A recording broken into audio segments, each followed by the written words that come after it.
Okay, good morning, ladies and gentlemen. Apologies for the slightly late start, but I wanted to give as many people as possible the opportunity to join us in the final session of the Corporate Social Opportunity Zone. My name's Jeff Thompson. I'm the founder and executive chair of the Youth Charter, one of the exhibitors of part of the Corporate Social Opportunity Zone. And my aim is to try and suggest to you how we might be able to work together, firstly as a movement, because for the last 20 years, the Sport for Development for Peace movement has been a growing movement and has now become a sector, and that is reflected in this zone. Many would argue that it's an industry. I would like to think that it isn't. Some are new, some have been around for a decade, and some have been around a little longer. But for the last 20 years, there is a recognition that soccer, football, is very much a sport that determines what other sports do in this very important area of engaging young people and the wider community. There are challenges in this work. Many of you who exhibit or will be engaging for the first time with this movement will understand that working with young people and communities is not an easy encounter by way of culture, the social condition and environment in which they are now developing, both locally in the respective communities in which we now participate as a global community, but more importantly, how they will achieve in life through sport, through culture and activity. The economics are always important. We are in an industry that represents many hundreds of millions of dollars, or depending on the currency that you happen to trade in, the global currency is a rich one. It is also worth remembering that most of the players that played, or should I say, benefited from the last transfer window, will have come from communities that most of these agencies will be working in. However, would we be able to attract the economics that we're looking for in order to help us achieve the burning issues? And these are the issues that I feel are still very relevant. Last year at the CSO zone, as part of SoccerX, we launched a SoccerWise report, an in-depth report that looked at the social, culture and economic issues, challenges and opportunities of the beautiful game and what it could do for good. However, the burning issues are real. Many people consider that the sector or the movement is competing for resource rather than collaborating for resource. Many people would also agree that we are distracted by looking for money on the basis of delivering what we should be doing as part of our day-to-day commitment and passion. Equally, many people would argue that there is another sector and movement that are looking to use sport for all the wrong reasons, because we should not be too morally exclusive in suggesting that sport for development for peace is something that we can only do. But the potential for collaboration and the potential for investment will be something I'll go on to later, and then hopefully engage in a lively debate and discussion, because that's what SoccerX does best. Hopefully you're not too tired or exhausted by the last number of days. Soccer for Good is well established. We know what it can do. It's a vaccine, it's an antidote, and it is and can have a lasting, real and valuable impact. As I said, Soccer for Bad suggests that on the other side of those hearts and minds that we're competing with and for, there are those, and for example, in this country we have coaches, soccer coaches, sports coaches, who are radicalizing young hearts and minds. That is a reality. How do we counter, how do we prevent and intervene before having that toxic currency of disaffected young hearts and minds? So it's something we should always be aware of, on the point I was making earlier of being truly collaborative, working in a partnership and providing a consortium approach that attracts investment as opposed to donation or sponsorship. All valuable, but all too short-term. That is the current soccer development community. A large number of agencies, just a few that we have chosen to highlight and share with you, all doing work in this space, expanding on those of us who have been here presenting what we do over the last number of days. But it is not coordinated. And for that reason, it's an even bigger ask of corporate funding institutions as to why they should give us the money as opposed to you the money. It's a simple case of having to make a choice. Does it fit the corporate or institutional grant-giving bodies' aims, objectives? Does it, as a result of that, last for a long period of time? Talking to most of the CSO zone exhibitors, we're looking for 10 years' worth of investment. Most funding streams, if it's by sponsorship, is dependent on the chief exec and a board, who increasingly have to convince shareholders that it's worth that particular cause. So in a global movement, a global shift, we have to find other ways. I wanted to give you this example. The Emergency Disaster Relief Committee or the Disaster Emergency Committee meet whenever there's a disaster. I'm sure you might all be aware of this collaboration, this consortia. They sit down, they bring all of their collective skills, knowledge, wisdom and experience to address the disaster in hand. They make a campaign, they raise the money that is required, and then they execute and deliver on that particular appeal. We can do the same, however we don't. And for that reason, a lot of the bigger institutions who could invest say we do not want to be philanthropic, we want to take a long-term relationship, but you have to come together. This is one example of how that is done. However, there are equally critics who would suggest we don't get a report on the impact, socially, culturally, or economically, of that particular relief effort. And I think, again, it's the difference in changing cultural styles of working in this area of development that we start looking at what is donated to what is invested and making sure that there are outputs and outcomes that can produce confidence and further investment. These are the SoccerX CS Zone exhibitors, all of us doing great work, and I've spoken to most of them and asked how they would see the ideal first principle challenge of economics or money being removed so they can get on with the real job of engaging the young people and communities they're committed to. The figure that they've all collaboratively asked or collectively asked for isn't a lot of money. 20 million would be, no, I'm sorry, 30 million would be the amount that I would go to the academy where they're talking about what the sponsors want. And if we had the sponsors here, that would be the ask, that would be the pitch. They would want to know what the return would be, and I'd be confident if we were a consortia that we would be able to get that.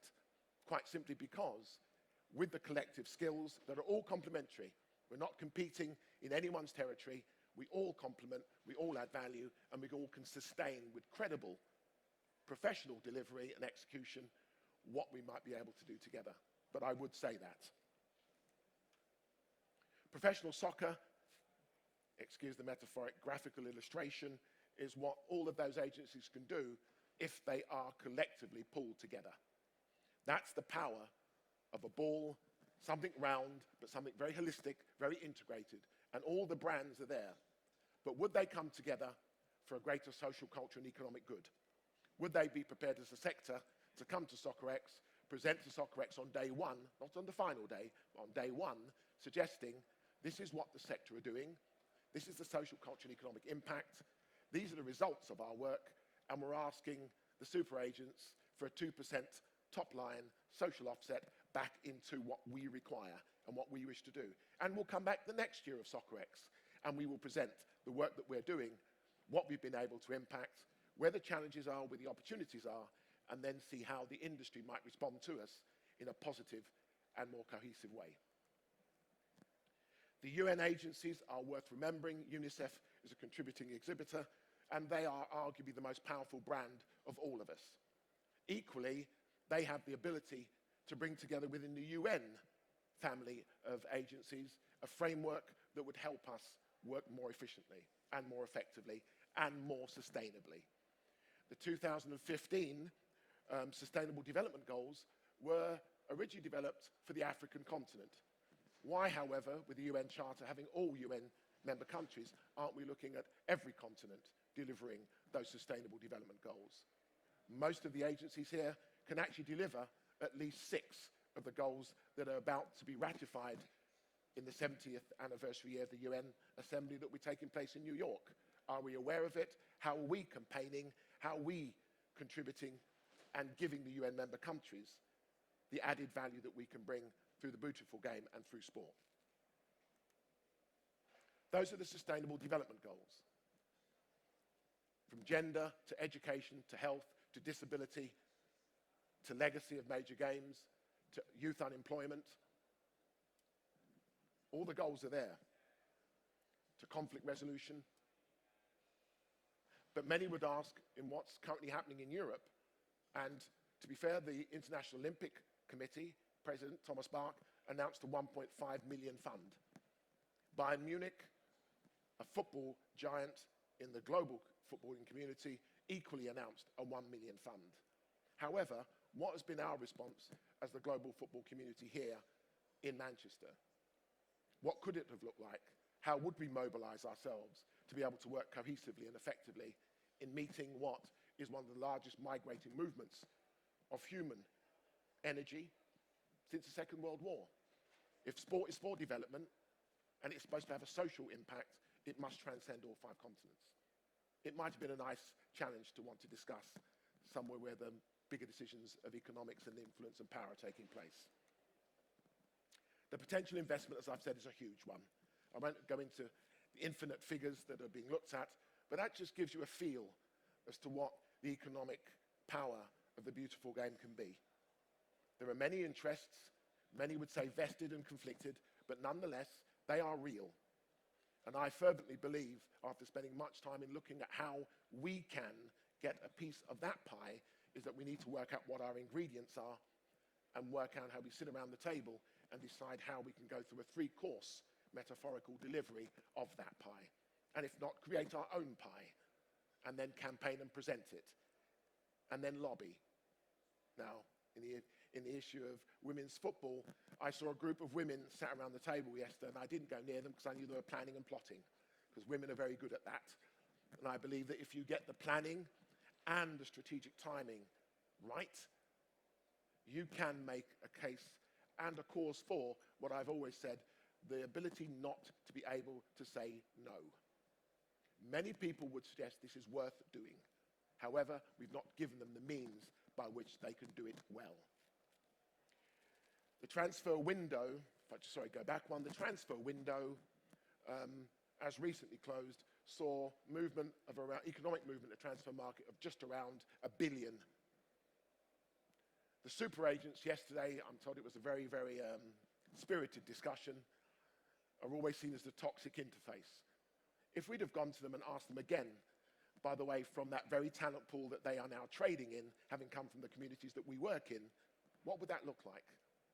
And for 30 million plus, is it realistic? It's worth remembering when Alan Shearer was transferred from Newcastle to Blackburn Rovers, £100,000 of his transfer deal went to his former youth club. The models and examples are there. We've just never used them and leveraged them as a win-win-win for everybody. The Corporate Social Opportunity Zone, I believe, is a very important platform going forward. It has provided the opportunities to debate, dialogue and discuss the challenges and opportunities of the issues that we're facing. If we come together, I think there's a very strong case for making a point, a pledge and a pitch that might well be taken seriously.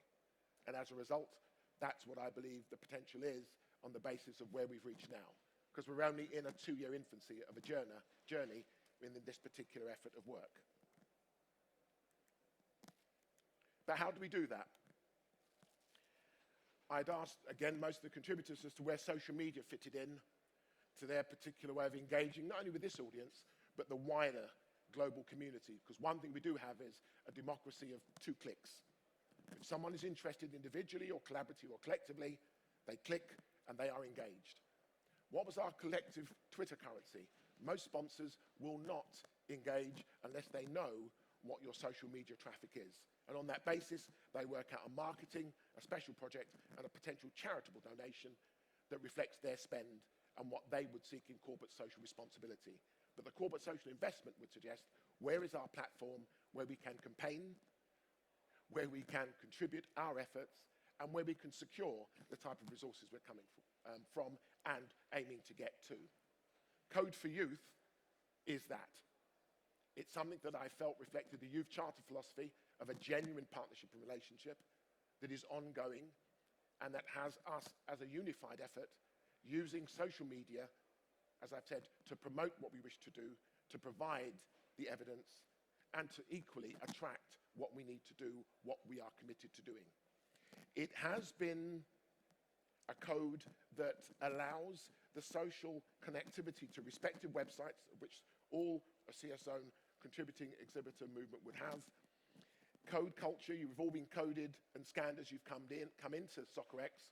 We would be using that technology to allow people to donate and institutions to donate through that platform, as well as provide the evidence of what we do, the research, the anecdotal evidence, which is strong, the case study evidence, but underpin it with the social, cultural, and economic framework of outputs and outcomes. I don't want to get too technically into a language that you might suggest, what's he on about? But let's say when you do click now, there's a lot of infrastructure that gives you the information that you need to give you confidence that your money, donated or invested, is being used wisely and properly and efficiently. It allows you to donate wherever you are, on whatever cause you feel you might want to contribute to. So if there was a specific wish to contribute to youth employment, or on a sporting memories network, because that was the issue or trend of the time, or the European disability effort, you would be able to do that. If it was the school's education effort, if it was the humanitarian work, find a better way. What I'm saying is we would be able to individually work out what the donations are, so the independence is maintained, but collectively pull all of that currency of data and present whatever it might need to look for. The one thing I want to add with regards to Coaches for Hope is unless we have coaches, we do not have participation.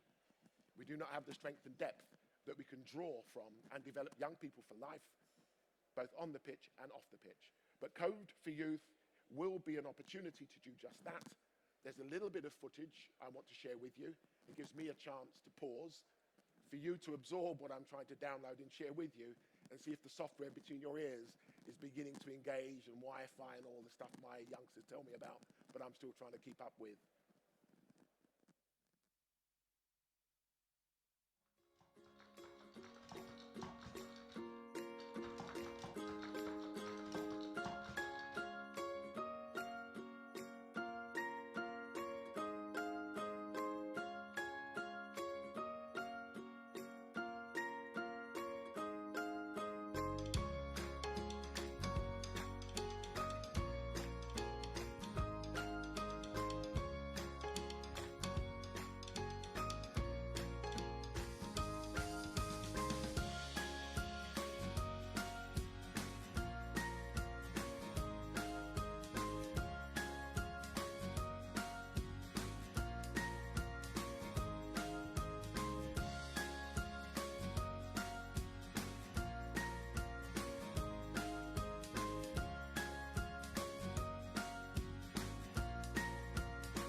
Hopefully you like the music. Fred is just a name we thought we'd give that fictional infographic, because I thought it was a nice name. But hopefully we'll have got a further insight of MSM's support for our efforts in trying to give you a feel of what we would hopefully use to activate this movement. Technology is greatly having a massive influence in our lives, and we believe Code for Youth can help rebalance the imbalance in meeting the challenges, as well as hopefully provide an opportunity that will see us as a movement, as a sector, attract what we need to do collectively and collaboratively, and then be able to get on with the real daytime job of engaging, equipping, and empowering the young people and communities that we wish to help. irrespective of what they look like, where they come from, what they believe in, and what they sound like. When I took on board the Youth Charter 22 years ago from a community in Moss Side, only 2 minutes away, it was from a tragedy of a young schoolboy. His name was Benji Stanley. He was a 14-year-old schoolboy who supported Manchester City Football Club. He was never able to live out his dreams because the disaffection and no hope saw a culture, a gang culture, begun all too often, an unwanted presence in the lives of communities. And this is a global phenomenon, because favelas, townships, projects, disadvantaged communities are the very communities, as I've said, where most of our soccer greats will have come from. J.J. Okocha commented in the Legends seminar with the Qatar World Cup host organising committee that football was simply something for them to do and keep them out of trouble. It was what kept me out of trouble, and there were coaches that could inspire me. It is absolutely critical, and fortuitously in the same time of that tragedy, the New South Africa, the late President Mandela's vision for sport for the New South Africa, saw me be given the privilege and opportunity to contribute to that. So the Youth Charter is very much a combination of a global effort and very much reflecting an African footprint, because over there they have no fundraising. The social coaches have been inspired by extraordinary people doing extraordinary things for extraordinary reasons. And they do it because it is first and foremost life important before it even becomes about the winning and even about the taking part. So the Youth Charter Scroll is something I'm responsible for and to. It is something that is shared and reflects our movement. So I'm hoping that Code for Youth will provide an opportunity to bring us together. We might be able to debate, discuss and dialogue how we might be able to take and present and secure what we need in order to provide something for all. I'm going to shut up now. I'd welcome questions, challenges, thoughts on what you've heard, what you think. Has it made sense or hasn't it been made sense?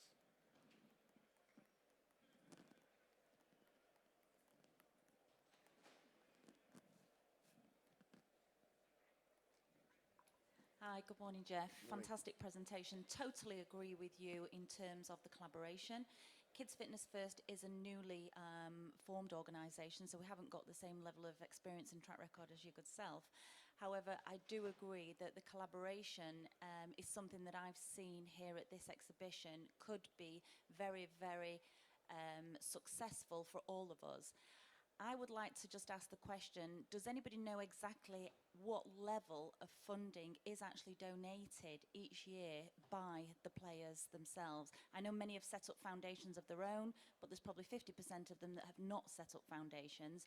And how much, basically, in terms of dollars, it's $1 billion industry, how much in terms of dollars is actually contributed to social responsibility projects? Thank you. And you'd like an answer to all of the aforementioned. Firstly, players. A lot of players do a lot of good via their agents. A foundation is now part of the branding and the overall, I think, presence of the 21st century footballer. However, over the last number of years of what I've witnessed, if we look at the Premier League as an example, they have the Premier League Foundation. You then have the England Players charity. You then have all the Premiership clubs who have their foundations, and it goes on and on and on. We're now looking at a socioeconomic impact model that suggests what are the economics currently being employed in our communities. Because as I was to experience with an economist and some investment bankers, they felt on the proposition of what we do, the return we provide, whilst anecdotal and very good case studies, it's not fit for purpose. The real social, cultural, economic impact of outputs, numbers, outcomes. I'm more of an outcomes-driven person. We do need the throughput, but you need to be able to sustain that throughput with outcomes that are sustainable, credible, and give confidence. Financial investment comes with confidence. Our global markets are affected by a shift and lack of confidence in one continent that sees a run on the market. We believe to underpin and sustain it, we need the players, the clubs, and the major institutions of football or soccer turning what isn't $1 billion dollar industry, but a multi-billion industry, into something that says, I'll give you an example.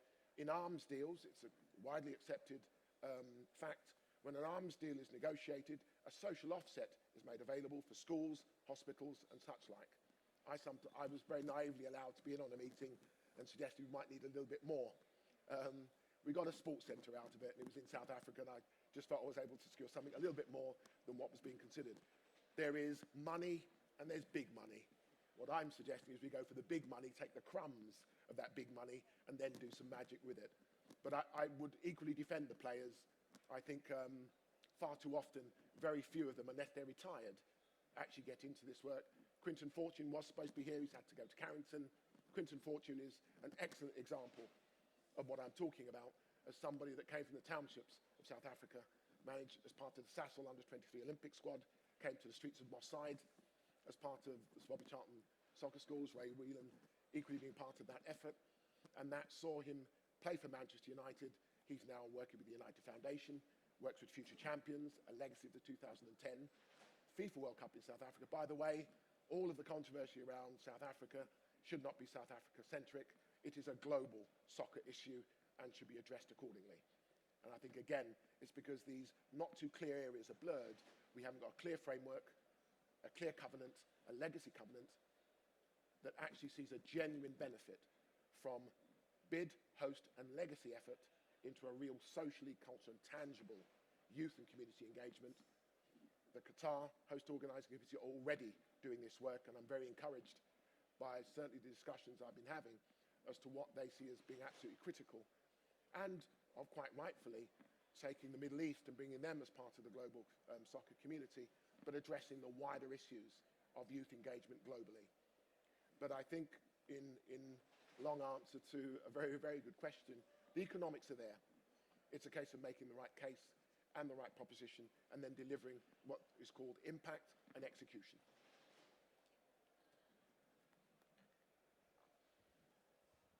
Thanks. I also thought it was a really good presentation and fascinating slideshow. I'd love to get a copy of that.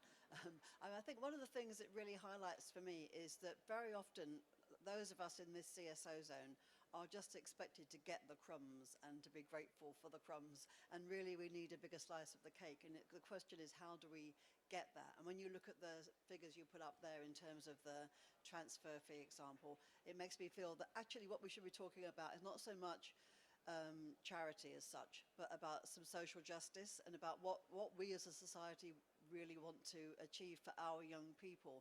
And I was at a really good conference earlier this year in Washington, which looked at, it was the US Soccer Foundation, and it looked at adverse childhood experiences for under fives in the US and research around the impact of neglect and abuse on small children, how completely sort of permanent that is, how damaging it is, and how little is being done in the States to counteract that. And obviously that's probably equally a problem here. And I think if we were able, as you're promoting and suggesting, to be a much more collaborative force to be reckoned with within our sector, in the sport or football for good sector, whatever you want to call it, the UK centric, I think then we'd have some real bargaining power. We could go to the table of some of the big corporates and some of the exhibitors here who, let's frankly, haven't really come into our zone, let's be honest, and we're not at the big stage where we should be making a presentation to, you know, dozens of people, rather than kind of talking to ourselves a little bit here. Like in my session yesterday, there was probably 10 people, all of whom I knew. You know, it was nice, but it wasn't like reaching new people. And I think, you know, it's great that we're getting this space at SoccerX, but it's just not big enough. It's just too tokenistic. And I think whilst we're all fragmented and stuck in our own little pods, it will remain so. So if there's any way in which we can support your leadership in this, I'd be very happy to, you know, to discuss that. I think it's very much a needed initiative. Jane, thanks for your positive feedback, as well as highlighting, as I said, the challenges that we face, but what I still believe are opportunities. Unless the SoccerX organisers in Duncan and Rita had actually afforded me the opportunity at the FIFA World Cup in France all those years back, we wouldn't be where we are now. It was a platform. I learned, and you're meeting one of the most impatient individuals you've ever met, I learned it's a long, arduous journey and struggle. Yes, I would prefer to be in the academy, Yes, there would be a three-line whip as they come through. I'm quite an inspiring but at the same time intimidating individual. I'm sure I could convince them on the benefits and merits of why they should have something to listen to, but actually hear and feel, because you're quite right. This isn't for those who are just looking for a short-term return. This is a long-term relationship. And I think on the basis of what we have and what I realized very much, I think, after London 2012 Olympic and Paralympic Games, are very successful games. We're now looking to inspire a generation. We're now looking at a sports strategy consultation. And I know how much big documentation and research was done in the lead up, including those games. So I really do get concerned on the basis that we have no inactivity, because we've not been able to recognize that the most activity young people are prepared to undertake is social interaction, multimedia interaction. And unless we can captivate and utilize for all the right reasons those platforms and provide that blend, as you said, education with mobile, with activity, we are going to struggle. By the way, most of the young people's insight is what saw me suggested we're going to tweet for youth, code for youth. It's all going to be a series and a theme. But yeah, we are being, as it were, given a sideshow presence of what we'd like to be taken more seriously. But I would suggest if we were to pursue this one major step, I think, of collaboration, I'd be interested to see what next year might look like on the basis of who would say no to us. By the way, collective leadership means you lead from the front, from the side, and from behind. Visibly invisible, but only surfacing when you have to, and for the right reasons, and for the right purpose. But I think being at the top table, and there are Prince Ali, who I again would advocate as a potential FIFA president, brings a genuine wish to see reform and change. He is equally aware and committed to this type of change because he sees the need for global youth culture to actually start to understand their rights and responsibilities as global citizens. But the inequalities that would suggest, as I said, that these sustainable millennium goals are something for the African continent, than to suggest that in other continents, the educational health attainment needs, the civil and social order, the environment in which they are a product of, and the communities that need to be safe should be intergenerational, but ultimately underpinned by vocation, training, employment, and enterprise. If we don't have, we have coined the term social coach, someone who brings first and foremost the development of the mental, emotional, and physical literacy of the individual.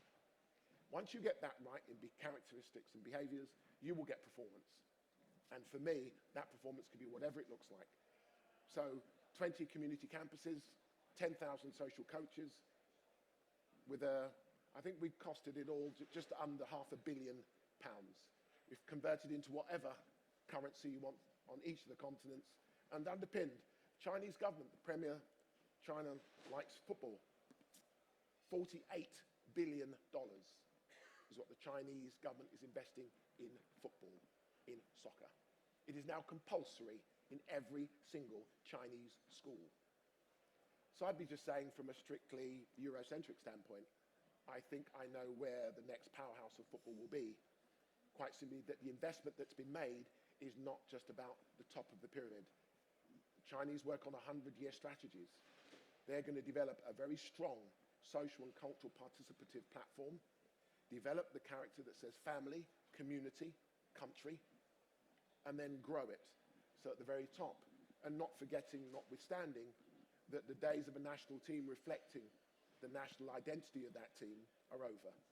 Football is truly global, but I would argue we are drawing on a very limited participation pool.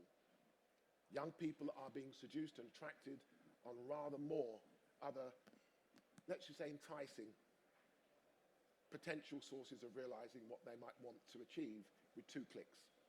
So again, it really does, I suppose, lend on us to be able to make that type of argument. And if we just had a proposition that was placed to every delegate and sought their response, and we knew what that was, that would be a good starting point. As I've said, 4 quarterly platforms, and that's what we'll be doing. This is the social, cultural, and economic impact of each of our respective organisations. If there's a lead issue, you become the lead issue, and we support you in delivering that lead issue. But I know this, there's no one single agency who can go into a 21st community globally and deliver that local offer on their own.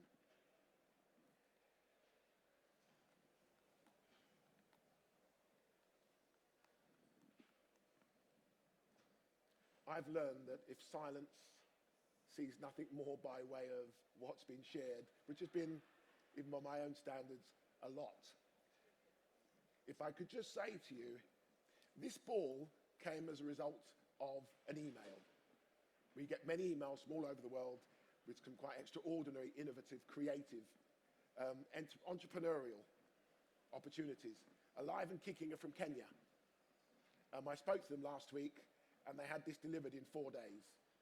It has all of the sustainable development goals, and it's a ball that there are far more technical balls produced now that flight and swerve and curl, but I thought this was the best example of what we should be about. It's a social enterprise, and it already, for me, should be in every school, and linked to this would be your education pack that would have all the worksheets of each of the respective organisations, and we would have a digital offer as well. By the way, those who think that there are communities in the developing countries, and I use that word very guardedly, I do not believe in a developing or a developed country. The BRICS movement is already showing those countries that were seen as third world will be first world soon, quite simply because they are the new markets. But their social, digital technology and experience is arguably second to none. And through a social media campaign, something like that starts to become real. But they can actually put whatever logos you want on it. That's how creative they are. And they're putting that money back into the schools and into the young men and women that they're trying to actually improve by way of life chance. So there are many, many, many ways in which we can work, but we have to work together. So I'd like to thank you for taking the time. SoccerX 2015, I believe, by way of SoccerX 2016, I'm told by Mexico and Ghana, is that they will be challenging environments. We have very good links with those NGOs in working in those environments. There are strong social and cultural challenges faced by the young people in those countries. I think even if we can't get there, we'll have the social platforms and mediums to be able to communicate what we're doing and be able to affect real and potentially lasting change. So Code for Youth is officially launched. What it does next is up to you. All I will have been is able to share my conscience is clear. The responsibility I was given is now shared, and I have to do this with an emotional discipline.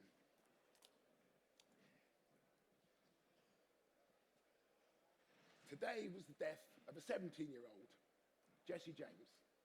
He was a 16-year-old Manchester City supporter with an exceptional sporting potential.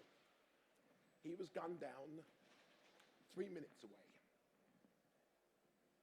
I had to share that with you.